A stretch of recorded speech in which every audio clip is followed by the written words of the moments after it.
started with another aspect of the entire retail conversation. But before that, I think we have another special little film that we're going to be showing you with regards to the topic that is coming up next. I think a gentleman did raise that question when our panelists were speaking about branding and how important the brand is. So just to give you a little bit of a teaser, the next conversation is indeed going to be focusing on brands and how to scale that up. From trend-right lifestyle looks to innovative performance product, Skechers is one of the best known and most diverse footwear brands in the world. The top walking brand, a leading athletic brand, named Company of the Year by trade publications in the US and UK, with more than $2.3 billion in annual sales. Skechers is putting its best foot forward. I really like Skechers. It just keeps roaring because the company continues to post phenomenal results. It all starts in our Manhattan Beach offices in Southern California, with industry veterans who've spent more than 2 decades building the brand, focusing on the latest trends, discovering new ways to market and distribute our styles. At the heart of Skechers is our product, a diverse mix of more than 3,000 styles for men, women, and kids that resonate with consumers around the globe.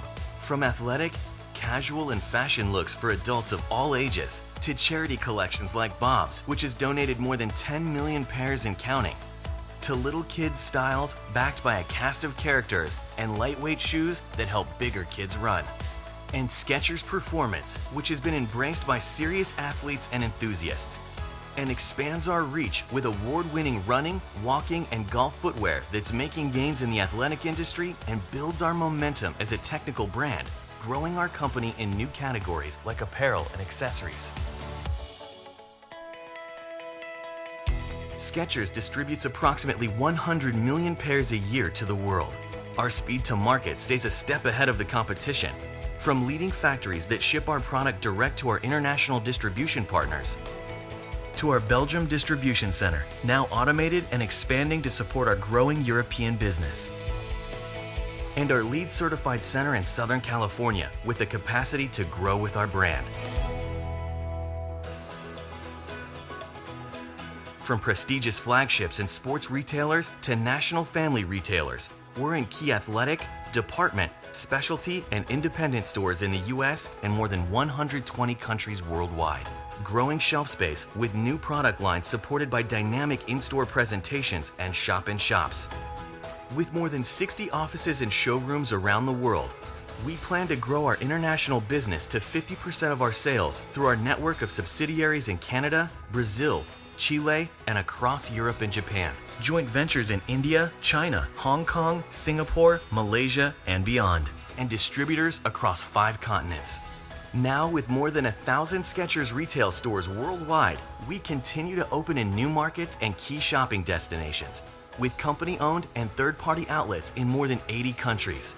This is a living catalog to build our brand and test for the next big style and a new generation of product.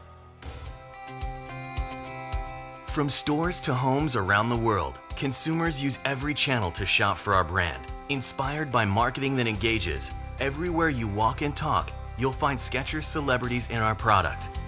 Globally renowned musicians and elite athletes, influencers that impact. Skechers creates demand worldwide, engaging consumers at events, on streets and skylines, through windows, screens, and magazines, bringing our product to life with more commercials than any other footwear brand. Skechers' focus is on the future, expanding our categories and our global footprint with new stores, new markets, and new opportunities. We'll continue to build our infrastructure and position ourselves for continued growth to expand our brand's reach for years to come. Skechers Footwear, a brand for the world. Okay, so that's just a little teaser of the face that's coming up for you. So just going back to our previous conversation about brands.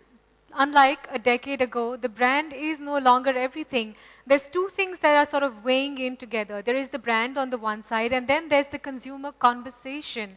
It doesn't mean that no one bothers about a brand anymore, because it definitely means a lot of things for a consumer. It means status, so perhaps it also means perception. brands are indeed important. One of the most fundamental things for any brand or retailer is to understand the aspiration, quality, price of the modern consumer. And as our previous panel pointed out, demand is slowly shifting to the entire obesity format. And over there, ladies and gentlemen, as many of you know much better than any of us, there is a whole other price perspective going on. There's a whole other price value aspiration going on. Just to hark back to the clearest and biggest example of Apple, remember in 1984 when they introduced their product, it was priced at what? $2,500 US, which was exorbitant at that point. But hark back to 2015 and not much has changed. We're all already checking about the iPhone 6s. We want to know how long it's coming, how soon it's coming to India rather, and whether it's coming in that rose gold color that some of us would like. So the big question is, how can we as retailers today build brands and consumer aspirations around that? How do we offer the best value and leverage sales through multiple channels, the omni-channel format that we've been talking about? And how can we let that not diminish the value of the brand as well? This is going to be an extremely insightful session with specific reference to what's happening with brands, the changing significance of a brand, price value, innovation in this era of digital and new age consumers. And so I want to introduce to you a very special individual who will be sharing his unique retail success stories with us. He is managing partner and global CEO of one of the world's most iconic footwear brands, Skechers Inc. USA. He's a veteran of managing the marketplace change. Please put your hands together for Mr. Marvin Bernstein, managing partner and global CEO of Skechers Inc. USA. About that bass, no trouble. I'm all about that bass, Oh my God. no trouble. That was one hell of an introduction. Well, namaste. That's about all I know. I need a couple of volunteers, women preferably, to teach me the rest of my Hindi. But that's a whole other thing. I have to tell you that I'm very, very, very proud to be here. I want to thank the IRF, and I want to thank Future Group and Rakesh for inviting me. This is quite an honor for me, and I hope I can live up to it. It's very difficult to tell people how to build a brand in 10 minutes, but I'll do the best I can. Communicate to captivate. I think that's what it's really all about. That's what everybody has been talking about here. And you can communicate in many different ways. What we do at Skechers is, of course, we do a ton of marketing. We're a retail and a wholesale company, so we can understand the value of both the retail aspect and the wholesale aspect. And the best way to get the consumer into your retail stores, or what I would say the traffic driver, would be marketing. We at Skechers spend, this year we're going to spend $100 million US on pure media. So that means TV, outdoor, and things of that nature. And that's quite a bit of spend. But as you can see, we've grown tremendously based upon the fact that we do a lot of marketing. A lot of companies talk about it, but we continually do it, and we're very proud of it. Most of it's done, as I said, on pure media, but of course there are many, many different aspects of marketing. We do a lot of grassroots marketing. We do a lot of marathons. We do tons and tons of try-on events, things that help the consumer understand what we're all about, both at wholesale and retail. This is basically our company mantra. It's unseen, untold, unsold. So if you can't see it, or if you don't show it, and you don't tell it, then you won't sell it. So this is so important, especially in today's world, with all the competition that we have amongst ourselves. And then, of course, there's the influx of e-commerce, which is another aspect of the business. which is coming on very, very rapidly. However, it's my opinion in the new age, with the new age consumer, that e-commerce and brick and mortar live together very, very comfortably. This is one, in our opinion, one can't live really without the other. I think that today, as you can see, the consumer is digitally empowered, more buying options, the data at their fingertips, and willing to research. So this millennial consumer, this consumer who is outgrowing the baby boomers, is extremely sophisticated, does a lot of work, and needs to be informed. As you can see, the shoppers, they are very much price aware, and showrooming is extremely important. So your stores are the showrooms. And as many people in the previous round have said to you, you really have to enhance what you look like. You have to attract these consumers because they are showrooming, going into your stores, and they're also reverse showrooming or web booming, looking on the net to where they can find the globally or nationally advertised brands in your venue as well as on the internet. So I believe that between showrooming and reverse showrooming, everybody is driving everybody else's business. Of course, one of the key drivers is the omni-channel, and we have definitely enhanced our retail output by using this particular device. It's a wonderful, wonderful way for channel sales and marketing.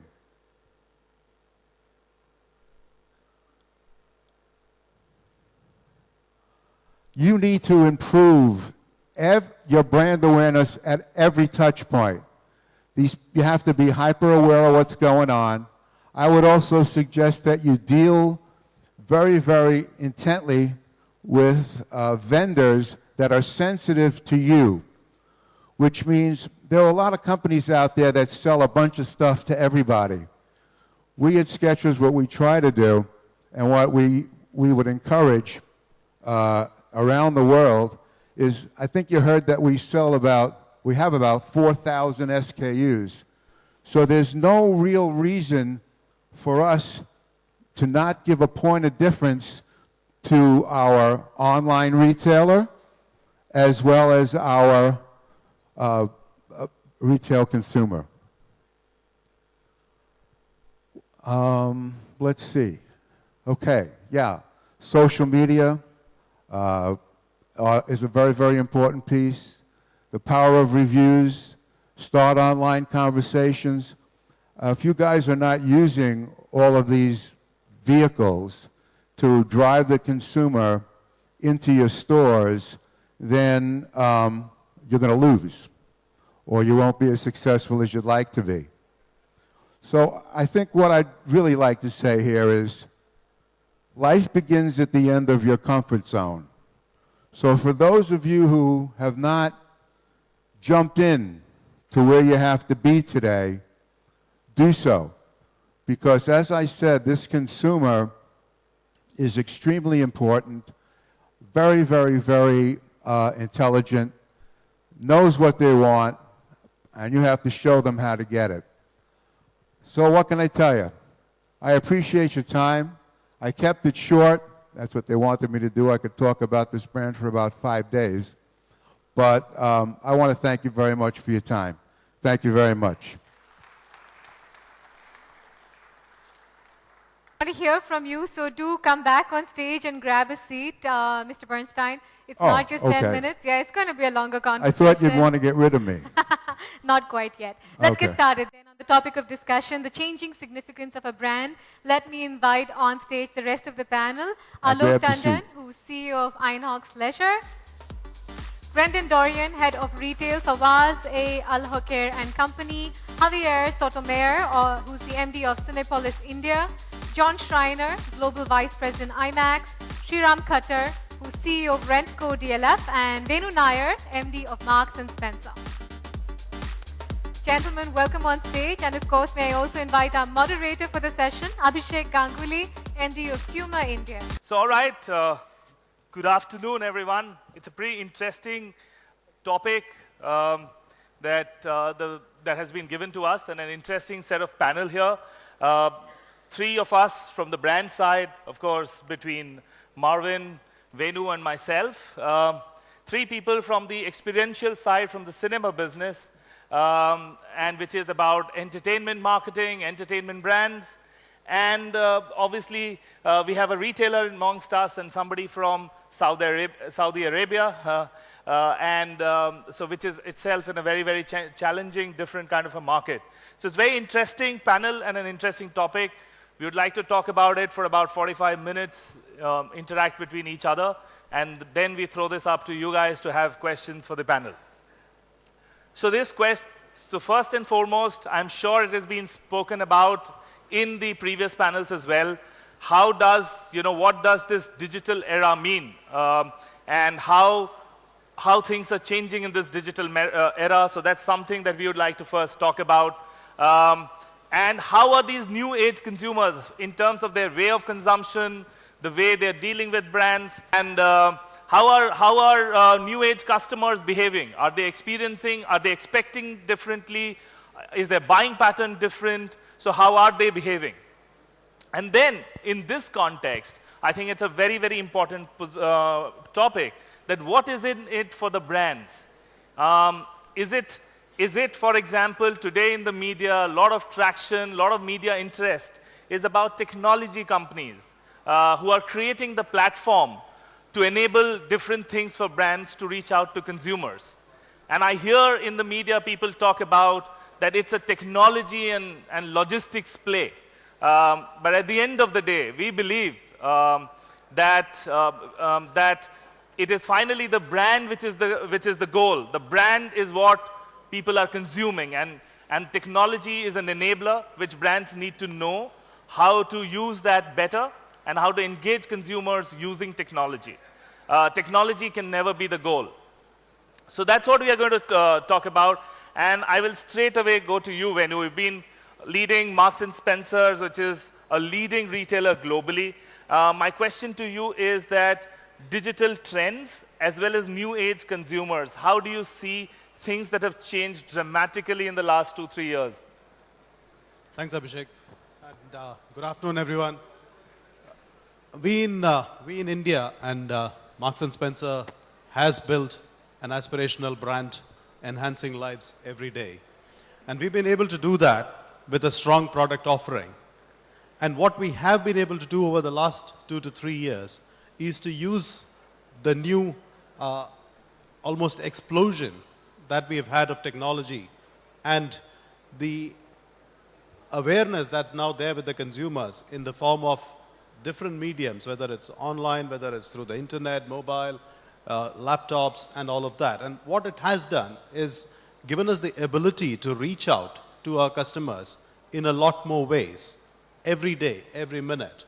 And what it makes us do is to make sure that that offering that we have is communicated in the most effective way. And I think the opportunity now is immense. But at the same time, I think what is critical is the brand and the product. And I think making sure what you do well, you do right, and you do it consistently continues to be at the heart of what you do. Right. So I'll go to John. You've been based in Moscow, traveling across the world, and seeing different trends emerge globally in terms of consumption patterns, in terms of people, how they are expecting from brands. What do you see? What are the key trends that you see globally? And you travel to India quite a bit. How do you see that mirrors in India? Well, IMAX is a company which is present in over 66 countries around the world, and we have, we're opening our 1,000th movie theater later on this month. And you know, what sort of is consistent from what I'm seeing, not only in the IMAX business, but in the cinema business and many other businesses, because I'm constantly in shopping malls in every corner of the world, is consumers are always, you know, they're either going for the top end quality and they're, you know, going for the brands, or they're going for the very low end, and there's kind of nothing in between. So it's important for us as a company, IMAX, to ensure quality throughout the, you know, and this is exactly what Venu was saying, to ensure quality, you know, to ensure that the consumers have a good experience with your brand. And if they have a good experience, you know, they'll continue to want to interact with the company overall. So. All right. So how, in terms of a difference in India, do you see a very different trend emerging when it comes to quality consumption of a brand like IMAX? I haven't known, you know, consumers, when they find something that they like and it's at a price point that they can afford, they'll come back again and again if you're consistently providing them the quality. And, you know, that's, again, that's probably going to be my mantra throughout the whole conversation, but it's something that we manage every step of the way to ensure that every time somebody comes into an IMAX theater, they have the exact same experience, you know, be it in Mumbai, be it in Bangalore, be it anywhere. So that's, you know, important thing. But yeah, consumers globally tend to kind of resonate towards the same things. Right. So I go to Alok now. Alok, you've been managing a business in the entertainment side, cinema. Lot has happened in terms of development, probably in the last decade, and as well as a lot of players have come in. So it's a business where I think creating a point of differentiation with your consumers is probably a challenge. And how do you achieve that? Well, you're absolutely right that the entire world of cinemas has changed in the last 4 or 5 years, forget about a decade. For about 75 to 80 years, everything was the same. But we have seen a lot of changes in the last 4 to 5 years.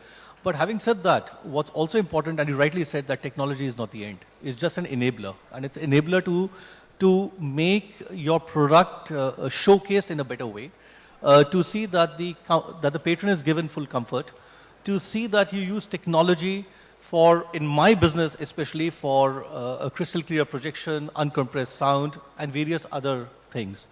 But talking about the brand, if I tell you that brand as the key purchase criteria is as important today as it ever was.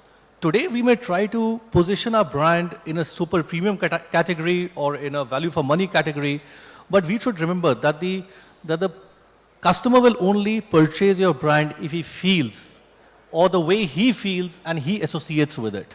And that's an important thing.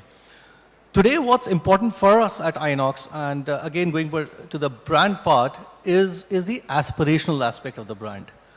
The quality which we give, and also the price point.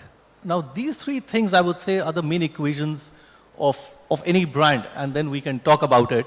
But then until the consumer feels that it's an aspirational brand, he would only then relate with it.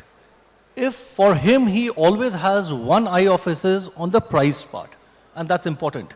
So today I would say that we talk about value for money, but there are lots of people who talk about money for value, that they do not mind spending more money if they perceive that the brand will give them great value and will enhance their lifestyle. And that's something which we look forward, and that's exactly what we keep on doing at Inox. Okay.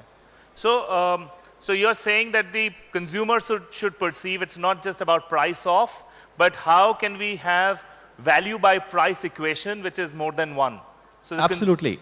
See, for me, I can place my brand anywhere I want, be it a super premium category, but it's the consumer who has to talk about that.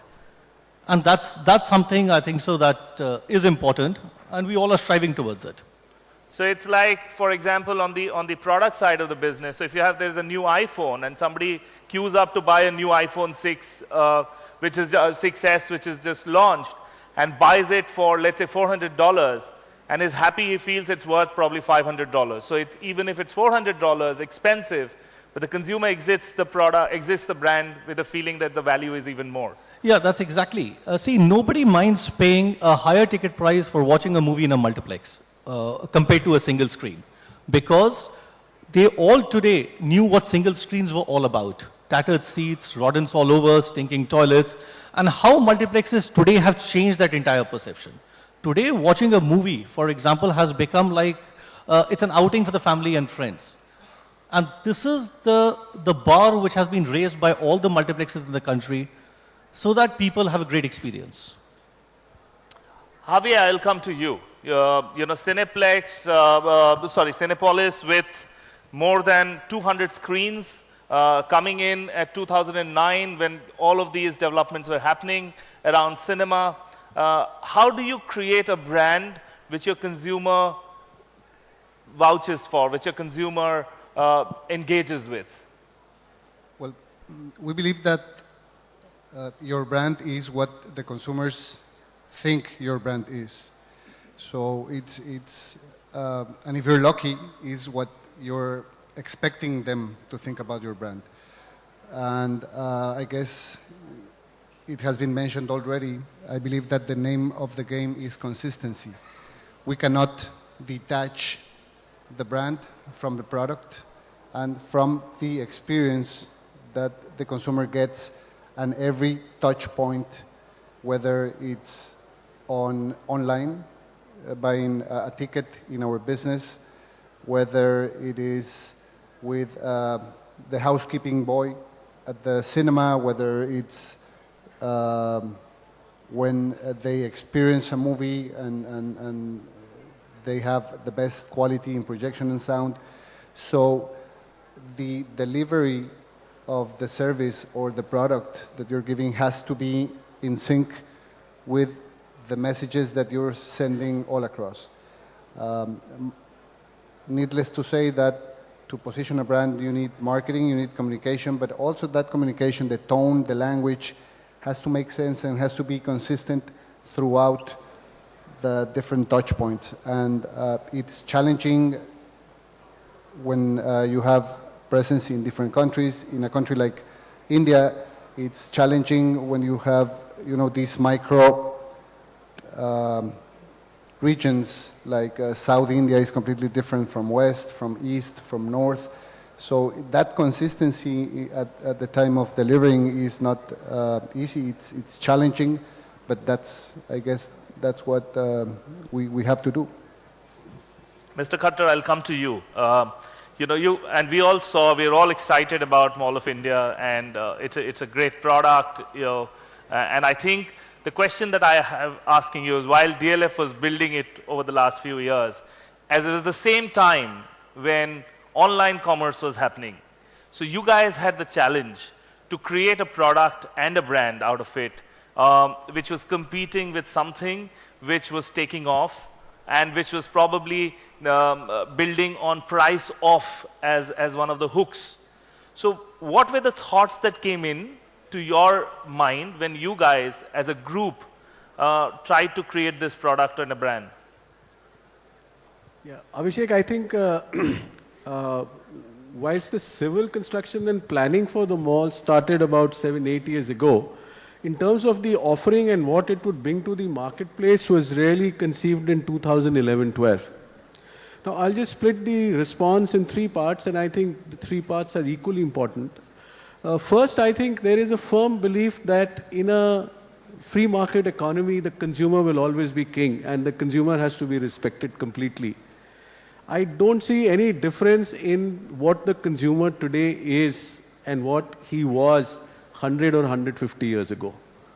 The idea of aspirational buying, the idea of quality, the idea of at a price point which India is much more sensitive to compared to a lot of other developing countries has remained constant during this period, and I believe in the foreseeable future it will be so. It's just the manner, the platform of taking the product to the consumer which has been going through a change and which will continuously go through a change. And we've seen earlier it was so-called the kirana shops or people walking 20 kilometers to buy something basic, to the basic malls, to the super malls, to the well-defined malls, to the digital platforms, to the omni-channel marketing, and this will continue. It'll also, I wouldn't be surprised, and I'm sure most of you will not be, if over the next few years we have a chip sort of inserted under our skin, and we say, Siri, please tell us which is the best Tom Yum soup in the 5-kilometer radius, and the price and the Zomato rating of the same, and click, you will have something before your eyes which shows, and you go accordingly. So I think it's just the platform that you take to give a certain value at a price and quality which still remains intact. And I think that is what DLF continuously felt when we were designing the mall and when we were making the offering, is that consumer is king.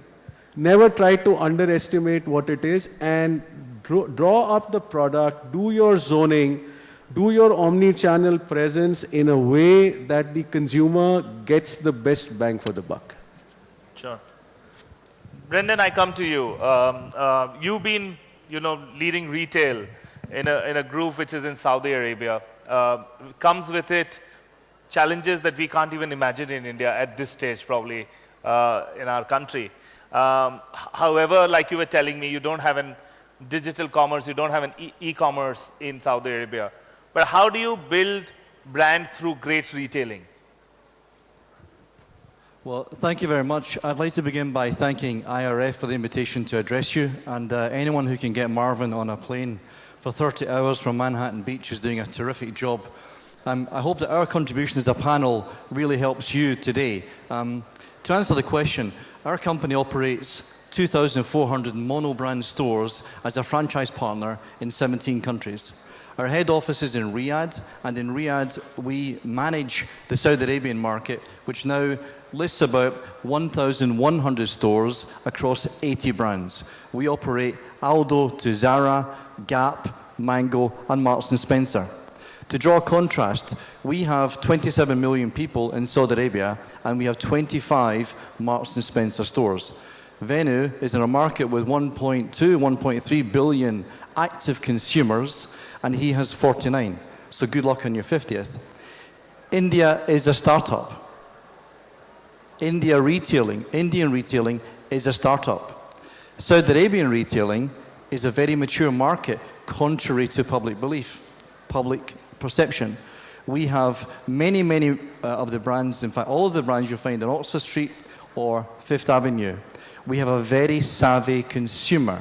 And to Marvin's point earlier during his presentation about showrooming, we have consumers who do shop the world and ship products from around the world to Saudi Arabia. But still, to John's point, the emotional bond between the consumer and the brand is the most important thing. And if that emotional bond exists, the consumer will be more loyal and they'll buy there and then in the store because the product is available. I hope that answers your question. Sure. So how do you create this emotional bond? Well, the emotional bond is created not by us, by the franchise partner, but by the brand. As a franchise partner, as Rakesh Biani would tell you, the responsibility is to copy. We become a retail Xerox machine. We copy, copy, copy. All that Marvin wants his partners to do is everything he does and not one thing differently. That's it.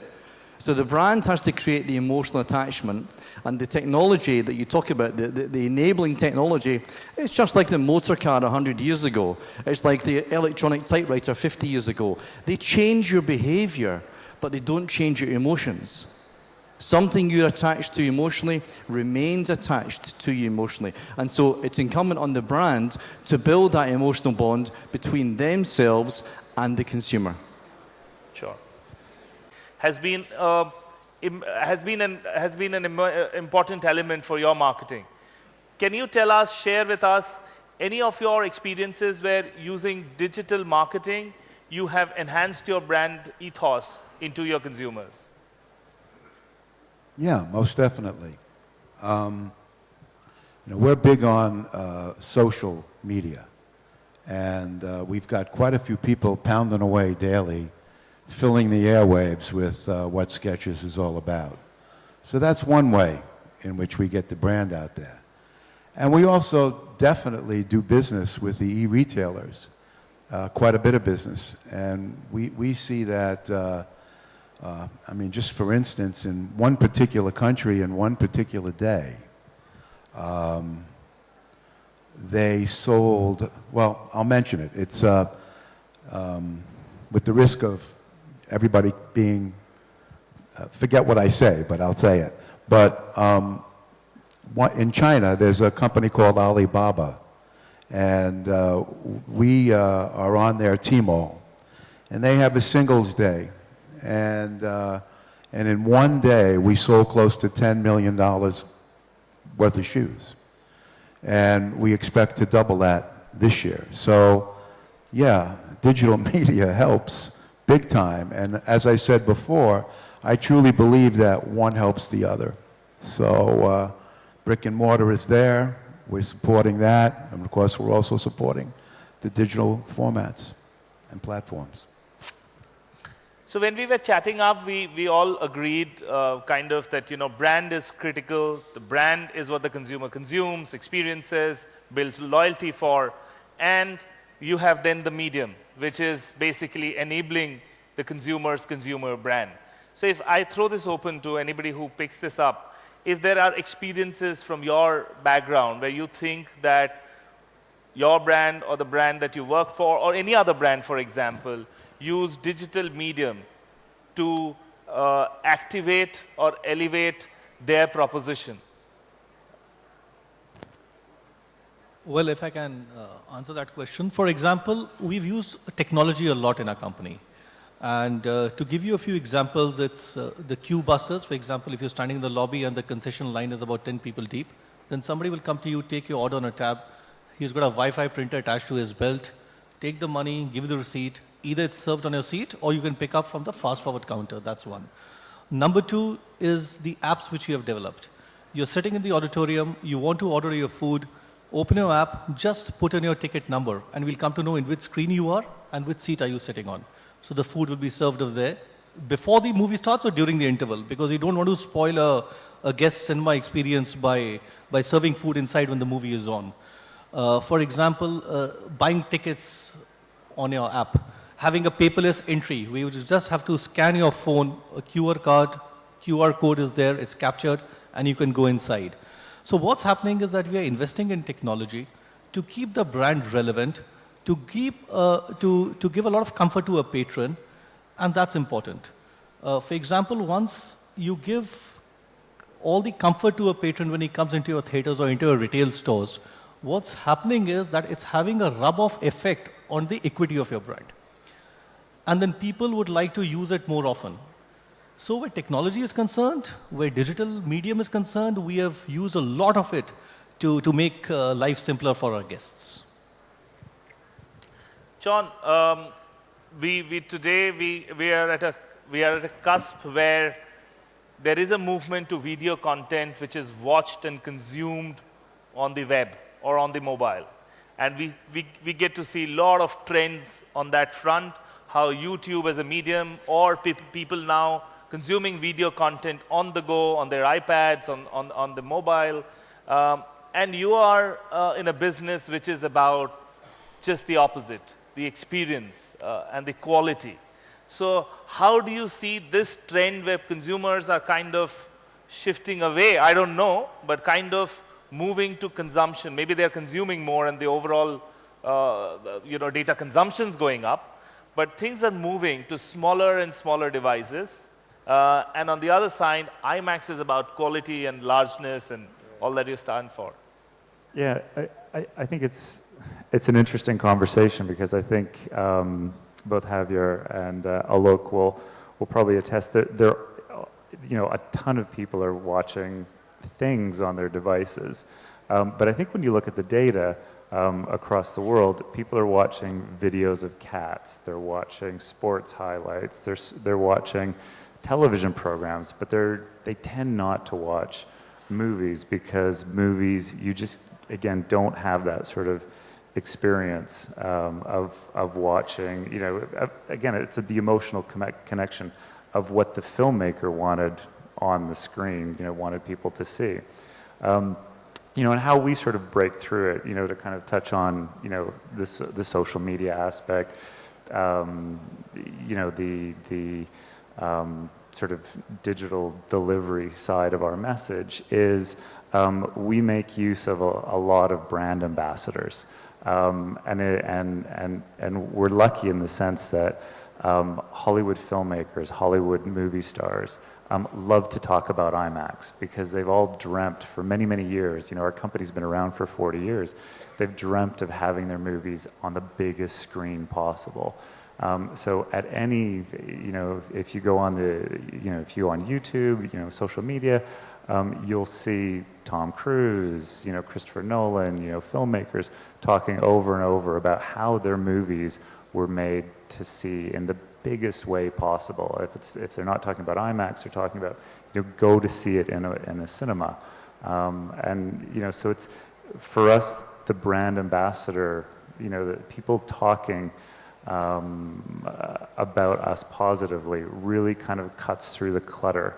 And, you know, you really only need to have a very small percentage, and I'm sure Marvin will attest to this as well, a really small percentage of influential people to reach a really wide medium and cut through all the digital clutter. Yeah, can I just take away from where John left? He's absolutely right that nothing can take away the experience of watching a movie on a large screen with crystal clear image and distortion-free sound. That's important.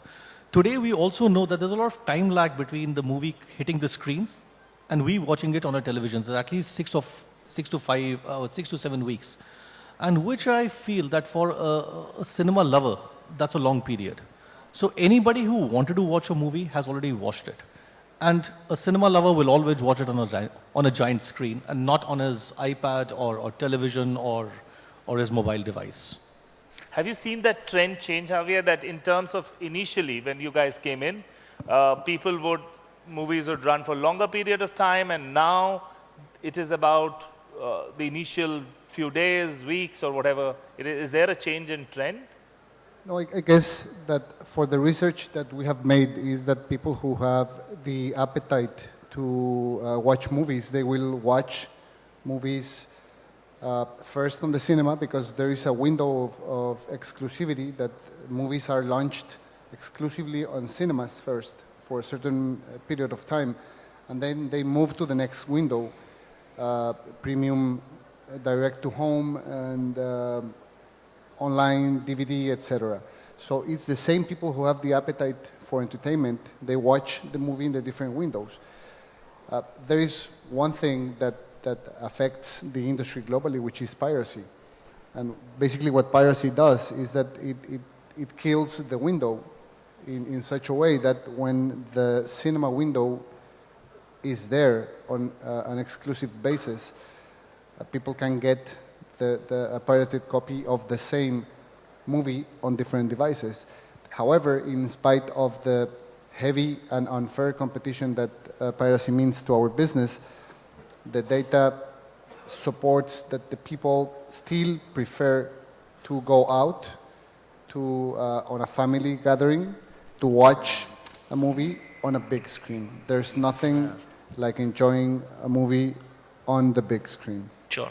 So Venu, let's talk about brand, and a brand which primarily works on offline retail at this stage in India, and also very well entrenched into the product space. For you guys, I guess it is a lot about products and getting the product right to build a brand and continue building what it stands for.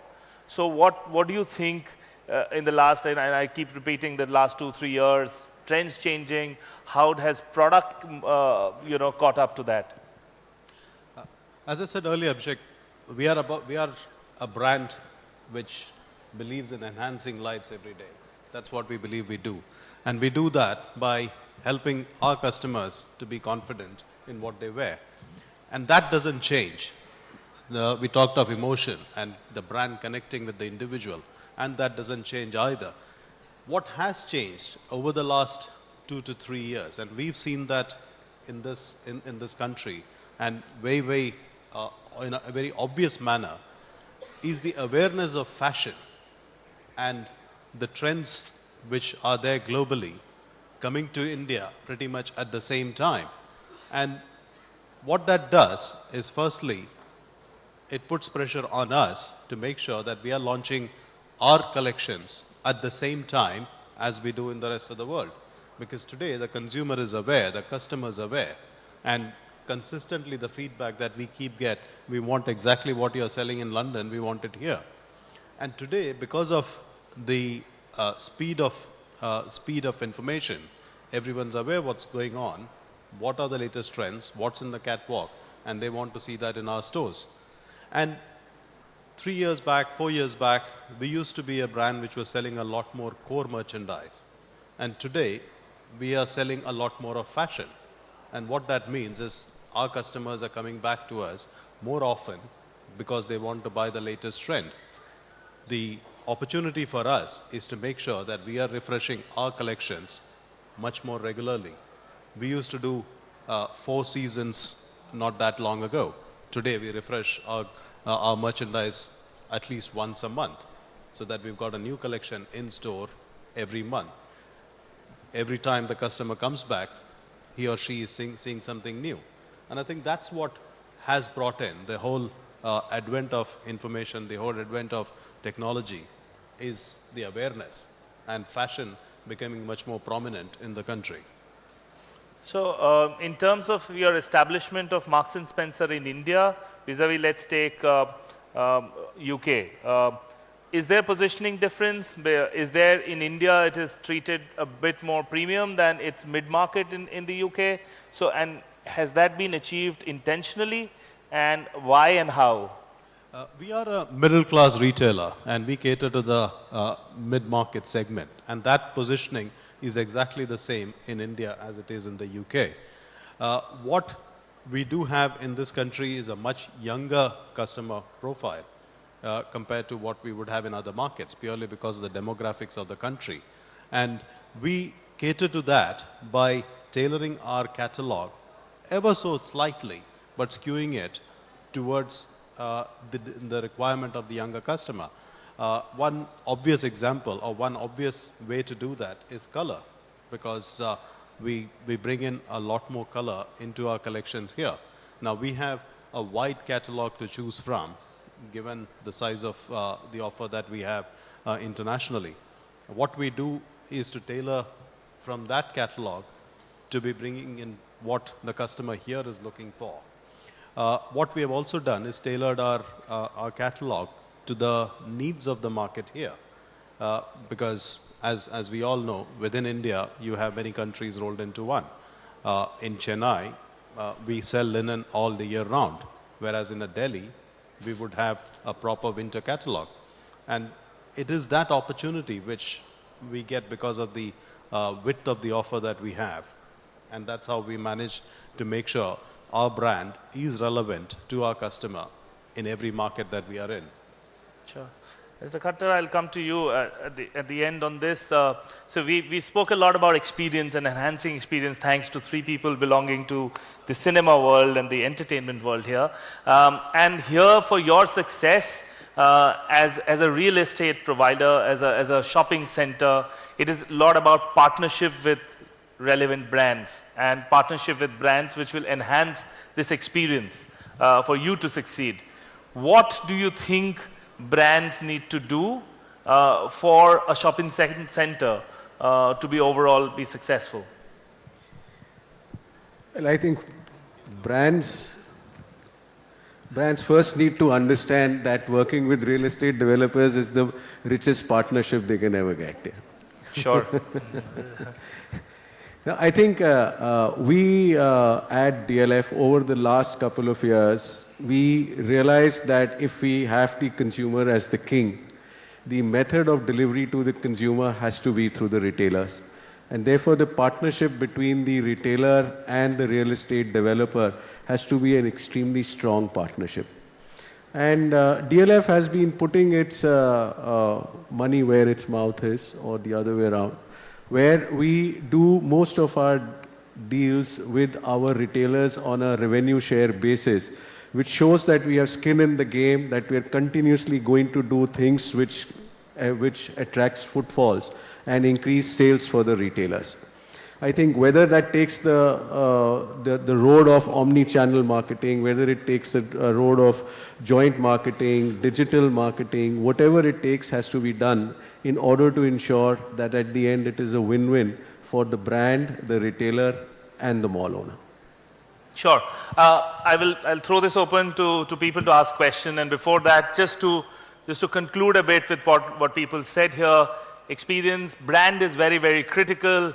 It is completely naive to think that digital platforms and technology is the end. It is the means.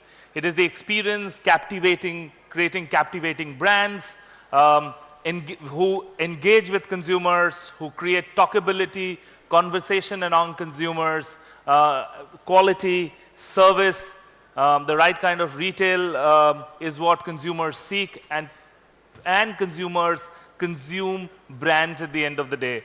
I belong to a brand which in about 8 years' time started from scratch to reach market leadership. We are the largest sports brand in India and the largest global brand in footwear, apparel, accessories. So in some ways I've seen this. It is at the end of the day is what we said, how your consumers react to your brand.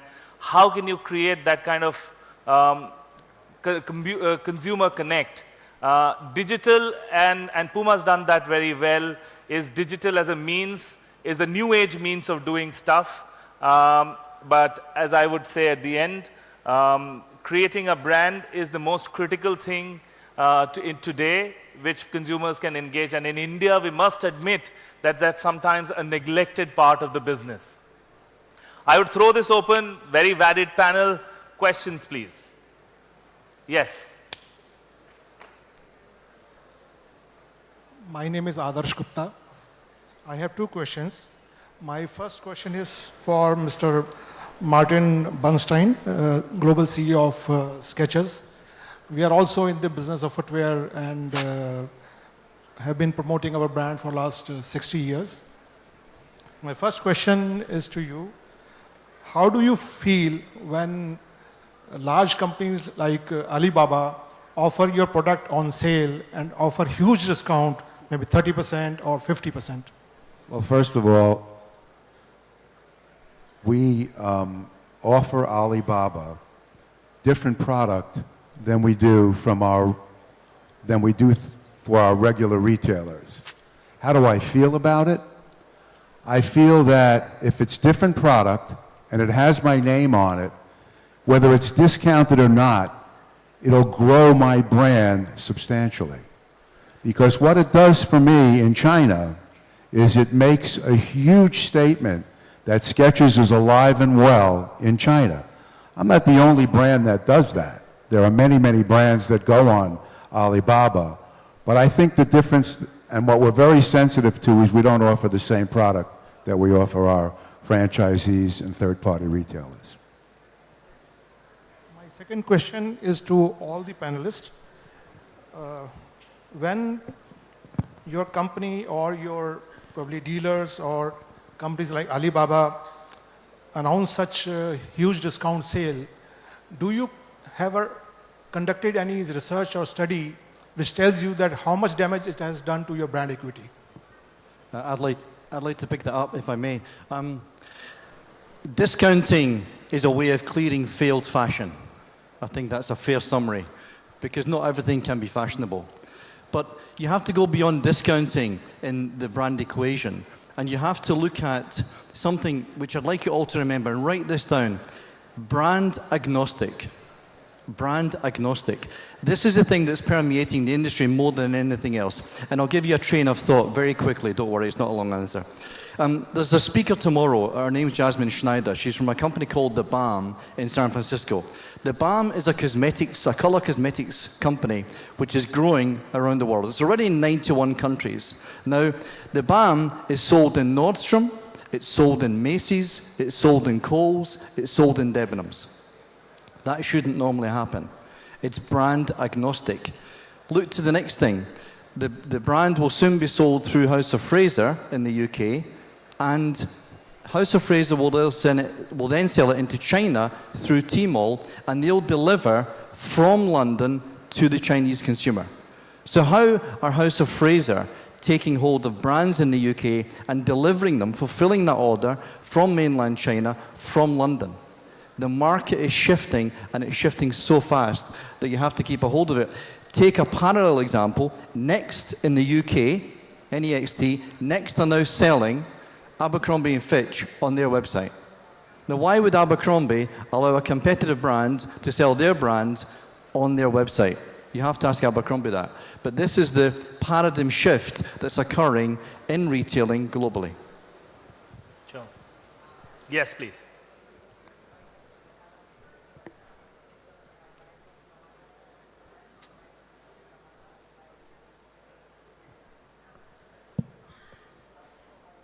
Very good afternoon to the panel. This is Uday Wagre from VJ Group, Hyderabad.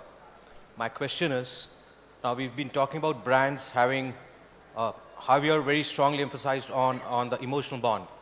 And we're talking about an emotional effect, loyalty, and most importantly, the sensory effect when a person makes a purchase. Vis-a-vis the omni-channel, which should be an enabler, but which lacks the very important sensory effect and the loyalty perception. So how do we see the omni-channel going forward, especially in a market like India, which very, very strongly depends on the sensory and the visual as well as the effect of touch and feel for a product which a consumer buys? Yes, please. See, this has to be looked at not from the people sitting on this panel. This has to be looked at from the point of view of the consumer. If the consumer wants to surf and wants to have an omni-channel a platform for him to decide what product he's going to create the emotional attachment with or experience, he has to decide. I think the people sitting around this panel have to adjust to that and move forward. It cannot be the other way around, that the offerer of the service decides what service to give to the person who's taking the service. So if the consumer today wants an omni-channel presence, wants it on certain platforms, wants it in a certain way, there is no way but to give it to him in that way. In fact, I can't agree more with Mr. Khattar here. Omni-channel is sometimes a very misused term. Omni-channel does not mean you go to the website and the delivery happens from stores. Omni-channel means it's a multi-channel. You enable in your business discovery, experience, commerce, and after sales seamlessly. A consumer can go into the store, order online. A consumer can be online, discover your product, choose your product, go to the store and buy that product. More success in multi-channel is about a consumer journey from discovery, experience, commerce, after sales, seamless integration. At this point, it's a paradigm shift in Indian industry. Traditionally, we are used to touch and feel, and with the omni-channel being on offer, and especially the young tech-savvy consumer, which is the crux of omni-channel or online marketing, are we seeing a transcendental shift in terms of buying and behavior? Like he said, a consumer today can choose to do anything. If you think the consumer will surprise you. Consumer will come in, you know, the behavior can be anything. Consumer can find you any time of the day, and can search your product any time of the way, buy anywhere. I must say, however, omni-channel, the reason I say it's a very, very misused term, and I read it in Indian media about brands claiming to have done it. We are into it as Puma. It is one of the most difficult things to be done in India. To integrate this seamless execution across the supply chain is a very, very difficult task. And hence is a very, very difficult do. Who achieves it first? I would say it would be disruptive operations. Whichever brand is able to do it. Yes, I hope it's Puma, by the way. Yeah. Abhishek, I'm Ashish there. I have a question for you specifically. You just mentioned that Puma is the largest sportswear brand in India, and you came into India 8 years ago, and there were existing brands like Reebok, Nike, Adidas, which were there. So could you take us through the journey of Puma as a brand, how you were able to overcome those challenges, the brands who were there before you as well? I would need a couple of days with you. But on a very serious note, it's a very difficult platform to explain that. Few things I will say which is relevant also to the discussion. Puma came into the market and created a point of difference. Our products, our brand leveraged sports and lifestyle fusion. We stood out from other sports brands on one side. We focused in retail. Competition brand went into a franchising route of doing retail. We focused on the consumer, ran retail directly. We had a hand on the consumer. Digital marketing, we turned our money 4 times on digital marketing, creating engaging experience for our consumers. Fourth, we are a global brand with a lot of credibility. Usain Bolt is the largest face of our brand. We got Usain Bolt here as an example. Arsenal guys here. So created an experience for our consumers which they would have never expected.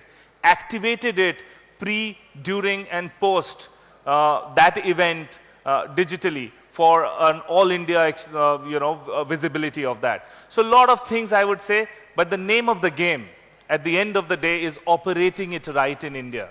And hence, global leaders are not always market leaders in India.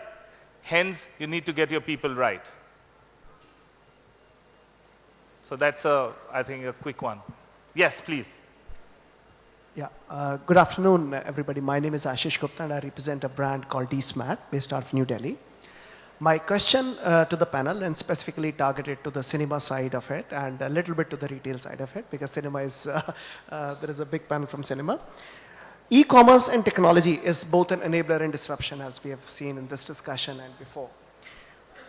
It could be in case of cinema an enabler because selling tickets, reviews, and marketing, social marketing. But it is also a disruption. It could bring a lot of disruption, like as Mr. Tandon said, that there was a huge gap between the release of the film being shown in a multiplex and then being shown on direct-to-home or on other alternate channels. But also, there was a huge gap between the movie being released on multiplex and on single-screen cinemas. Now with technology, like newer digital content being pushed by, say, people like UFO movies and things like that, these are being, kind of parallelly released on all of them. Multiplex is an expensive business. It's very expensive to build it. It's very expensive to run it. So the tickets are to be sold slightly expensive based on brand, based on experience, but also based on exclusivity of release, which is happening much faster than in other single screen modules or on a direct-to-home situation. Imagine a situation whereby, as part of the technological revolution, a disruption is created. All those movies are being released parallelly on the single screen cinemas, also being released on DTH by way of a pay-per-use model, also being released on models like Apple TV and all. So that exclusivity, that gap would considerably reduce. The question specifically is, would that and is that creating a slowdown in scalability and the growth of the multiplex from, say, 100 screens to 400 screens, or say 100 sites to 400 sites in a short time? Is it creating a disruption already, or do you guys see any disruption going forward? So, first of all, I hope that window doesn't get any shorter, because, I mean, it has been proving for years that the producers, they shoot the movie to be experienced in a large format screen with proper high quality sound, comfortable in a cinema. That's why they give this window of exclusivity. The issue that you mentioned, that the movies are released date on date, throughout the world, is not only on multiplexes and single screens. I believe that, in particular in India, the fact that they are released in both multiplexes and single screens, it's they target different segments of the market. So I don't believe that it has made an impact. That has to be the case. There are some issues with the technology that multiplexes use vis-a-vis the technology that single screens use, that they won't get the content for Hollywood at the same time, or they won't get any content from Hollywood because they don't comply with the encryption protocols that Hollywood ask the multiplexes to have. it's much more expensive, the technology that we use, than the one that the single screens use. So, trying to respond to your question, I haven't seen that has been disruptive enough for the multiplex industry or created a negative impact on the industry. I believe that the markets and the segments are completely different, but I don't know, Alok or John, if they want to add something. Sure. Okay. Just to add to the last point to this. Well, what you were talking about, time lag between release in a multiplex screen and a single screen, that was of yesteryears. Today, because of advent of digitization, it's same day, same date. So that's beneficial for everybody in the industry. What you said, that whether a movie can be released in multiplex or single screens and also in DTH simultaneously, see, in 2010, the Indian film industry was 85 billion rupees. That was the value. Today, we'll close this year at around 35 billion, and 2019 expected to close at about 200 billion. 70% of the collections come from box office. So I would say the producer or the distributor will first release it in screens, get all the money out, and only then he will release it in a different platform. Because 70% of his income is coming from box office. Sure. I think that's about it from our side today. We've actually exceeded by about 5-7 minutes. Thank you so much. You guys have been a great audience.